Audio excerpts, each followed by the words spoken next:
Emma's Acres is a non-profit social enterprise business that we've started here in Mission, that basically hopes to help victims, finance victims initiatives.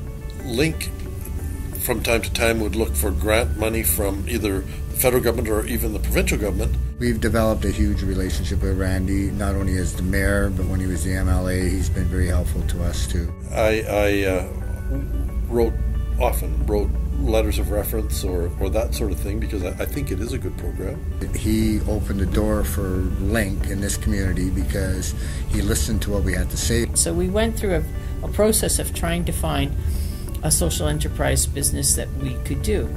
And we had started, as Glenn says, working at the community garden, and we had extra plots, so we grew stuff in those plots and then started selling at the Mission City Farmers Market. And then I thought maybe that could be the way. Sherry and Glenn came to me and they wanted to hold a community forum. And so we made arrangements that they could use the District of Mission's council chamber, and they invited me to attend, which I did. When Sherry approached me and she said, we want to do this bigger garden. We want to expand on the soapbox garden. We want to do something bigger. We want to get into some social enterprise. So it would take more land than they currently had. So staff found a piece of property which is a future expansion property for our community cemetery. And the thought was, well, if there's an interim use in there, then it doesn't revert to a forest. So it kind of made sense for both parties. If L.I.N.C could use the land for agricultural purposes, it doesn't in any way, shape, or form detract from its future use as a cemetery. So that's where we settled on. This was all forested like it is up there at the top of the ridge there, and basically we pulled all that stuff out. We're still pulling stumps after 3 years. We still got a few stumps to go, and we've harvested huge amounts of rocks, as you can see here. So it was quite a job to get it just even cleared off. So then when we got our first initial funding for Emma's Acres through Community Action Initiative, the first person Glenn hired for the project was Ray. My son was 15. He was murdered July 23rd, 1981. And he was missing for 2 weeks before they found him.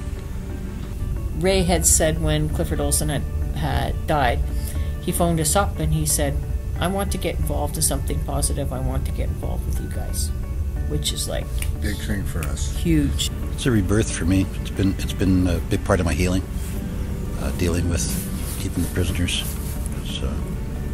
I spent 30 years thinking all the offenders were rotten. Didn't have any time for them till I, came here, and I'm seeing things in a different light now.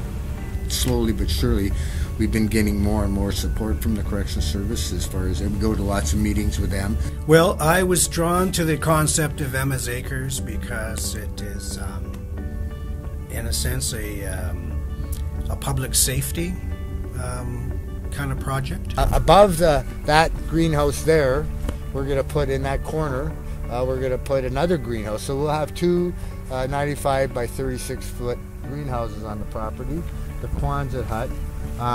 We just recently got water on the property. Last year we had to bring water to water, not this plot. Last year we had all that plot over there under production and this plot, and we basically watered it by hand.